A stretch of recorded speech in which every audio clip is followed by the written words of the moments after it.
নমস্কার বন্ধুরা, আমার রান্নাঘরে আপনাদের সবাইকে স্বাগত। আজ আমার রান্নাঘরে বানানো হবে ছাতুর লিট্টি।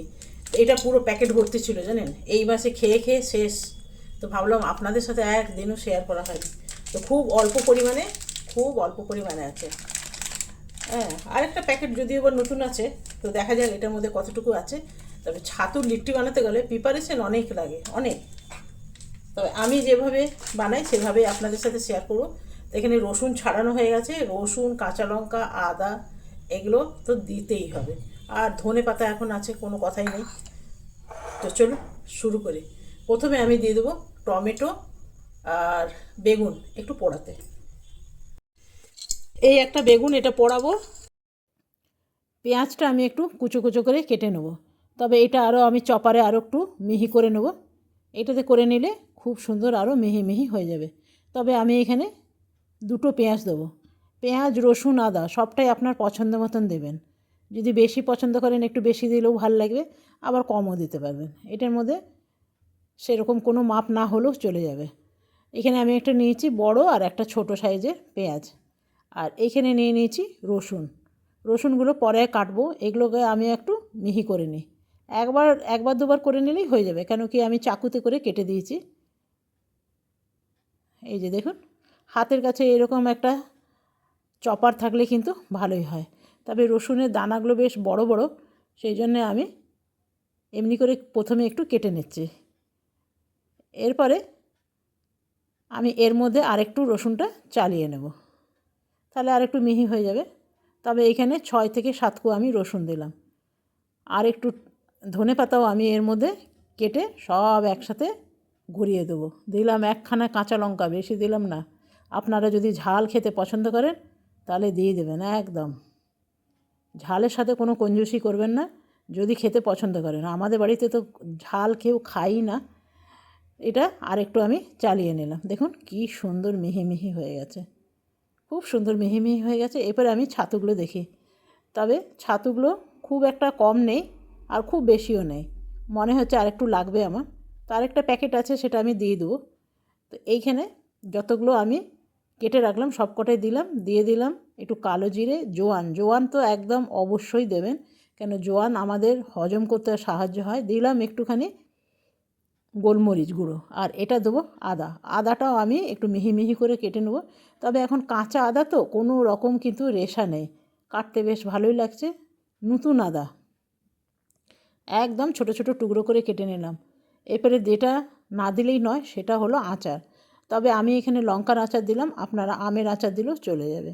তবে আচারের তেলটাই আমি দেব, তেল দিয়ে মাখবো, কোনো রকম জল দেব না। সাথে দিয়ে দেবো লেবু। যেহেতু আচার দিয়েছি, লেবু আমি অর্ধেকটা দেবো, গোটাটা দেব না। তবে আচার না দিলেও চলে যাবে, কিন্তু লেবু দিতেই হবে, যে কোনো একটা জিনিস দিতেই হবে। তবে আমি এখানে দুটোই দিলাম। তবে গন্ধরাজ লেবুর গন্ধটা মারাত্মক, দেওয়ার সাথে সাথে গোটা ঘর একদম গন্ধ ছাড়তে শুরু করে। তো আমি এখানে অর্ধেকটা লেবু দিলাম, পুরোটা দিলাম না। ব্যাস। এরপরে যেটা দিতে হবে সেটা হলো নুন। আরেকটা জিনিস দিতে ভুলে গেছি, কাশ্মীরি লঙ্কা। কাশ্মীরি লঙ্কা দেবো, তাহলে একটু বেশ লাল লাল দেখতে হবে। তবে আরেকটু আমি ছাতু দিয়ে দিলাম। তবে এটা মেখে আপনি রেখে দিতে পারবেন প্রায় 10 থেকে 15 দিন, ফ্রিজে একদম ভালো থাকবে। ছাতুর পরোটাও আপনি এটা দিয়েই করে নিতে পারবেন, লিট্টি করে নিতে পারবেন, নানা রকম কিছু।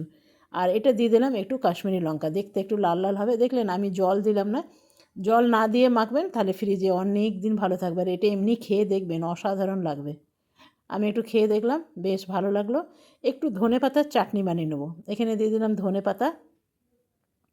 আর যেটা দিতে হবে সেটা হলো তেঁতুল, নুন, আর দিয়ে দেবো সামান্য সরষের তেল।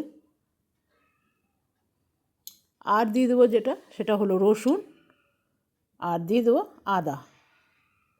এখানে আপনারা টমেটোও দিতে পারবেন, সেটাও ভালো হবে। তবে আমি তেঁতুল দিলাম। সামান্য জল দিয়ে এটা চালিয়ে নেবো। এরপরে বেগুনটা পোড়াতে দিয়ে দেবো। বেগুনটা পুড়তে থাকুক, ততক্ষণ বাকি কাজগুলো আমি করে নেব।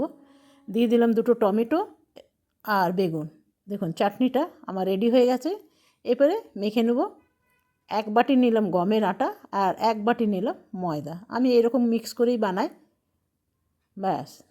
দিয়ে দেবো সামান্য নুন, স্বাদ মতো নুন দিলাম আর কি, আর দিয়ে দিলাম তেল। তেলটা অবশ্যই দেবেন, যেহেতু আমরা উনানে এটা করছি না, গ্যাসে করছি, সেহেতু কিন্তু তেলটা একটু লাগবে। উনানে যদি করা হতো তাহলে কিন্তু তেলটা না দিলেও চলে যেত। তবে এই লিট্টি জিনিসটা উনানেই ভালো লাগে, গ্যাসে কিন্তু এতটা ভালো লাগে না। এখন আমাদের বাড়িতে তো উনান টুনান কারো বাড়িতেই আজকাল নেই, সেই জন্যে গ্যাসেই করে খেতে হবে। তো আটাটা আমার মাখা হয়ে গেল। এরপরে বেগুন আর টমেটোটা দেখলাম পোড়ানো হয়ে গেছে, এটা এবারে নামিয়ে নেব।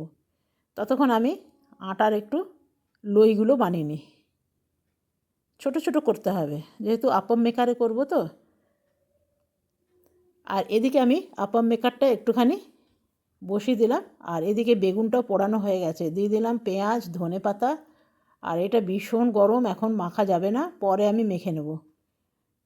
চামচে করে একটুখানি খালি মেখে রেখে দিলাম। দিয়ে দিলাম তেল, নুনটা আমি পরে দিয়ে দেব। এরপরে এগুলো আমি বানিয়ে নেব। এগুলো কিন্তু আপনারা যদি বিকেলে খান তাহলে রাত্রে না খেলেও চলে যাবে, ডিনারে কিছু। এতটাই পেটটা ভরা থাকে, যেহেতু ছাতু আছে, ছাতুতে আমাদের এমনিতেই পেটটা ভরা থাকে। আর এটা কিছু কম জানেন তো, এক একটা রুটির সমান। এই যে দেখছেন, এটা পরোটা করলে কিন্তু একটা পরোটা হয়ে যাবে। তো এরকম করে বাকি যতগুলো আছে সবগুলোই আমি বানিয়ে নেব। এটা যতটা পুর আপনি দিতে পারবেন, এটা ফাটলেও কোনো ব্যাপার না। তবে এক চামচই ঠিক আছে, চামচটা আমার বেশ বড় সাইজের চামচ। এভাবে আমি সবগুলো বানিয়ে নিয়েছি। দেখুন সবগুলো আমার বানানো হয়ে গেছে। আর এটা শীতকালেই খেতে কিন্তু বেশ ভালো লাগে। আর এদিকে আপ্পম মেকারে আমি একটু দিয়ে দেবো তেল, সামান্য সামান্য তেল, নামমাত্র। ব্যাস, এই তেলটা দিয়েই পুরোটা হয়ে যাবে। একটু তেল না দিলে না সেঁটে যাবে, আর কিছু না।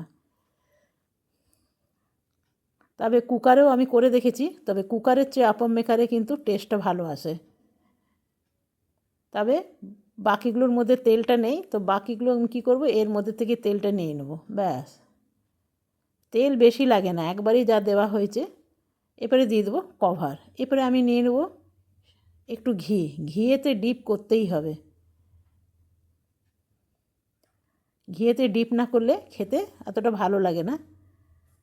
এক চামচ নিলাম, মনে হয় হয়ে যাবে, বড় সাইজের চামচ তো।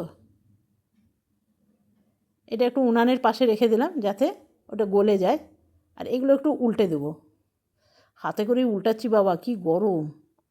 একটু চামচের সাহায্য নিলাম।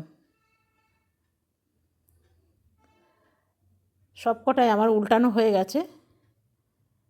আর একটু ভালো করে একটু যেন পুড়ে পুড়ে যায়, তাহলেই কিন্তু ভালো হবে। একটু যেন পোড়া চাই উপরটা এরকমভাবে, তবে খেতে ভাল লাগবে। এটা করতে করতে দাঁড়াতে দাঁড়াতে আমার পায়ে ব্যথা হয়ে গেল জানেন, অনেকক্ষণ ধরে দাঁড়িয়ে দাঁড়িয়ে করছি। আপনাদের কাছে মনে হবে এটা 5-6 মিনিটের, কিন্তু 5-6 মিনিটের না, এটা দাঁড়িয়ে থাকতে প্রায় আমার আধা ঘন্টা 1 ঘন্টার উপর হয়ে গেছে। তো দেখুন এগুলো সব কটাই হয়ে গেল। এরপরে ঘিয়ে ডোবানো হবে এগুলোকে, প্রত্যেকটা গিয়ে ডোবাতে হবে। ব্যাস, 4টেই এভাবে করে নেবো আমি। আর উপরটা যেন একটু পোড়া পোড়া হওয়া চাই, তাহলেই ভালো লাগবে। সব কটা আমি ডোবানো হয়ে গেল আমার। এরপরে কি করতে হবে জানেন, এগুলোকে একটু ফাটি ফাটি দিতে হবে, চামচের সাহায্য নিয়ে। যা গরম, একটু ফাটি দিলে কি হবে, তাহলে ঠান্ডা হবে। আর উপর থেকে আর একটু ঘি দিয়ে দিতে হবে। এরপরে দিয়ে দেবো বেগুন পোড়া, পরে আমি নুন দিয়ে দিয়েছিলাম। এরপরে দেবো যে চাটনিটা করে রেখেছিলাম, সেই চাটনিটা উপর থেকে একটু দিয়ে দিলাম। ব্যাস, আর এখানেও একটু দিয়ে দিলাম। চাটনিটা ভীষণ ভালো হয়েছিল জানেন। আজকে আমার তৈরি হয়ে গেল শীতের স্পেশাল ডিশ লিট্টি চোখা। আপনারা চাইলে বেগুন পোড়ার সাথে একটু আলুও দিতে পারবেন, সেটাও ভীষণ ভালো হয়। তো বন্ধুরা কেমন লাগলো অবশ্যই জানাবেন। যদি ভালো লাগে তো আপনারাও এরকমভাবে বানিয়ে খেতে পারবেন। শীতের দিনেই কিন্তু এসব খেতে ভালো লাগবে। আমি বনিকে দিয়ে দিলাম এটা। এতক্ষণ ধরে দাঁড়িয়ে দাঁড়িয়ে করলাম, একটু না খেলে হয় বলুন? তবে নিজের ঢাক নিজে পেটাতে ভালো লাগে না বন্ধুরা, সত্যিই বলছি ভীষণ ভালো হয়েছিল।